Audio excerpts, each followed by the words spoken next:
implementing the school's behaviour policy. Now, this is where some teachers go wrong and have difficult classes and find it difficult to deal with behaviour in their lessons because they don't implement the school's behaviour policy consistently enough, or at all in some cases. Now, yes, there are some schools that don't have an effective behaviour policy. They don't, and the students don't care. They're not worried about the consequences, doesn't affect them, they're not scared of them, or SLT aren't supportive. So maybe there is a behaviour policy in place, but SLT don't carry out their side of the bargain, as so to speak, effectively enough, and kids get away with things, unfortunately, as a result of that. Now, in this situation, it's vital as a teacher for you to implement your own behaviour management in your lessons and do so consistently and effectively so that you can still manage behaviour effectively in your lessons. Now, when it came to observing teachers, trainee teachers, I noticed that they weren't implementing the behaviour policy of the school effectively enough in my previous school. So they'd be given warnings and warnings and warnings and warnings after warnings to students for their behaviour, but they wouldn't follow through with the consequence. They wouldn't follow through with the behaviour policy. Or, for example, they would just pull the students to one side and threaten them, so to speak, like say, well, this is going to happen if you don't stop.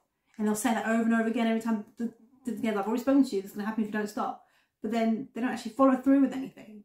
Now, that is where the problem lies. If you're not consistent enough with behaviour management, if you're not consistent enough with implementing the behaviour policy of the school, then the students are just going to get away with things and they're going to know they can. They're going to keep pushing boundaries.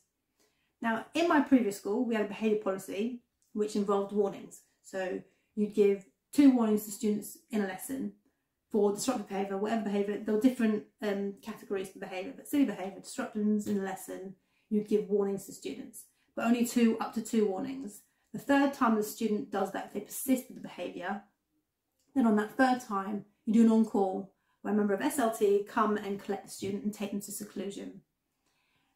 Now, this worked effectively, it did, but only if you implemented the behaviour policy correctly and consistently. And I was a stickler for this. I believed in implementing behaviour policy effectively and consistently and not letting kids off here and then because that makes your life as a teacher difficult. So I made sure I did it every single lesson. I made sure I used it every single lesson. I made sure that I gave my warnings, my 2 warnings, and then a third time on call. And not only did I do this because of my classroom management and to improve my classroom management and to make me more effective in dealing with behaviour at the time, but also because of observations. If you don't consistently implement the behaviour policy and get used to doing it and get better at it and good at doing it consistently and fairly, and it comes to an observation and suddenly you go, oh, I've got to implement behaviour policy because I'm going to be picked up on that for that, then you could be in trouble there, because if you haven't used it consistently and effectively in your lessons and students aren't used to it, they're going to say, well, Miss, you don't normally do that, and they're going to grass you up, so to speak, and you're going to look bad in your lessons when you're not doing it consistently and someone's observing you. So yes, at times it can be difficult. So for example, I used to forget the number of warnings that I gave to students. I said, oh my God, are you on number 1 or number 2? But the students are very good at grassing each other up. They loved it. They go, oh no, Miss, he's on number 1, he's number 2. And I used to also get to the point where I'd write it down. So I'd write warnings down on a piece of paper so that I know who I gave a warning to. And I even used to write little notes for what reason, so that I didn't lose track of it and students didn't think they'd get away with things. Now, by following the policy to letter, not only are you making your students aware of your expectations, but you're also making it better for other teachers. If you're all doing it, all member of staff in school doing it, you're making it better for other teachers and other lessons, so that when they leave your class, they know what to expect in the next lesson. They know what to expect in the next lesson after that. So you're making it better for them. I mean, in the past, in my school, we had a no coats policy. No coats, no earphones, no phones in lessons. And again, I was a stickler with that. I implemented it to the letter, to the point where my students hated me at times, my year 12 tutor class, I'm never going to forget it, because I was so consistent with implementing it. But other teachers let them off.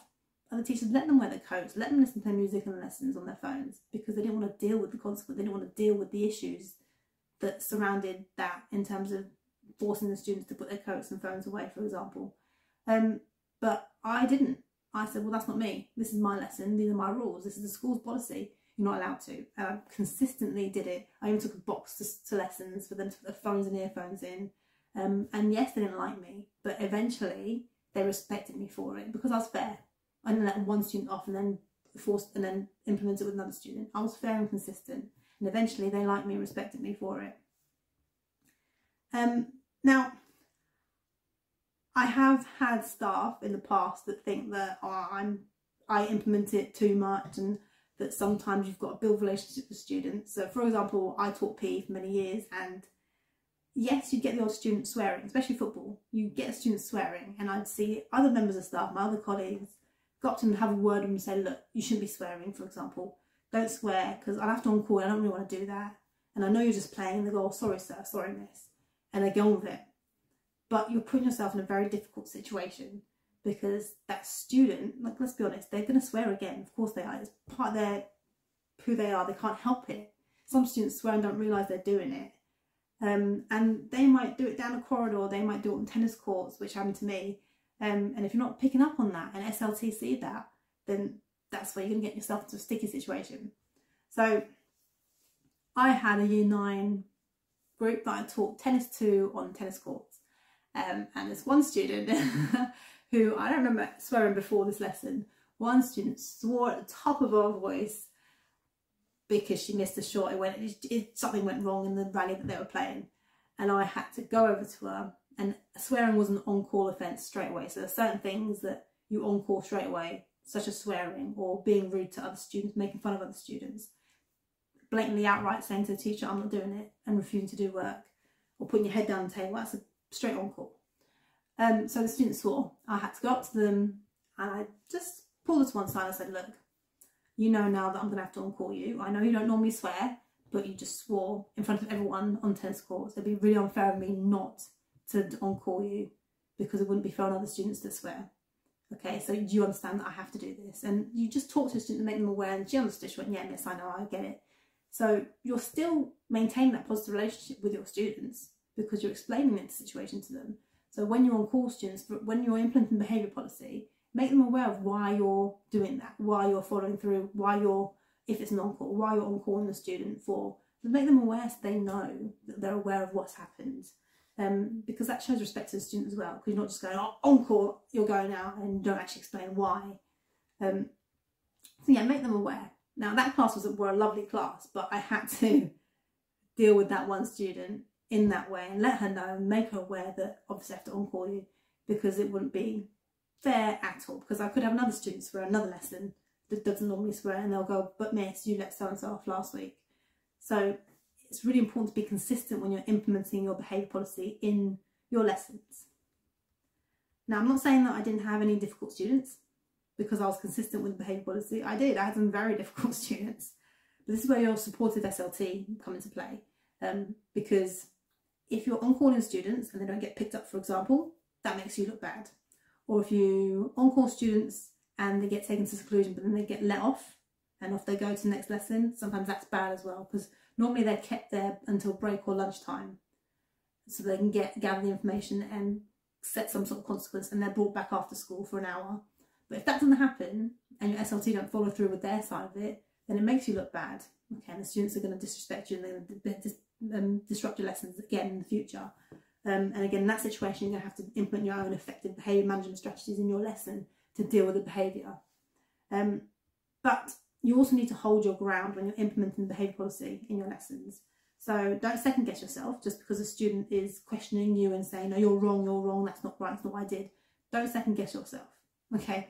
Follow through what you're doing, follow through what you said, because you are in charge of that classroom, okay? Follow through with the consequences. Don't let a student make you second guess what you're doing.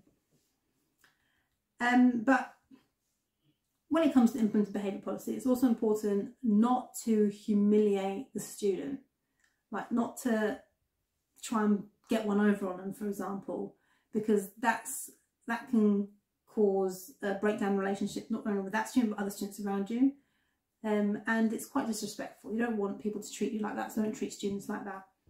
I never shouted at students in lessons when I gave them warnings or on-called them. I did it in a way that didn't disrupt my lesson. So if I was teaching, I was talking, I could see another student was talking to their partner, I would literally hold my whole number up to show them with my fingers, whether it's warning 1, warning 2, and I'd look at them and I'd carry on talking. So I'd do it in a way that was subtle, but the students knew they're aware and they were like, oh, okay, no, Miss spotted me, she's giving a warning. Like, I train my student to know that that is what I've just given you a warning, so that they're aware of it themselves. So I did it in a sly way. And when it came to on-calling a student, I didn't do it in public and go, oh, you're on call, you've done this, blah, blah, blah. I said to him, I'm going to speak to you in a minute, and carried on talking, finished off what I was doing, set the students on their task, and then I went over to the student and said, right, I'll be on calling you for this reading. I gave you warning number 1 for this, warning number 2 for this, and you persisted and you did this. So now I'm on calling you. So don't do it publicly. Don't humiliate students publicly. It's not good for their self-esteem. It's not good for anxiety.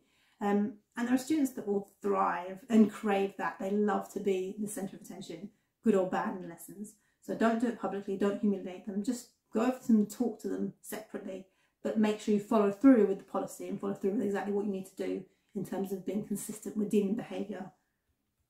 If you wouldn't mind sharing this video, and just leave me a comment, let me know what your behaviour policy is like in your school and your experiences of implementing behaviour policy in your lessons.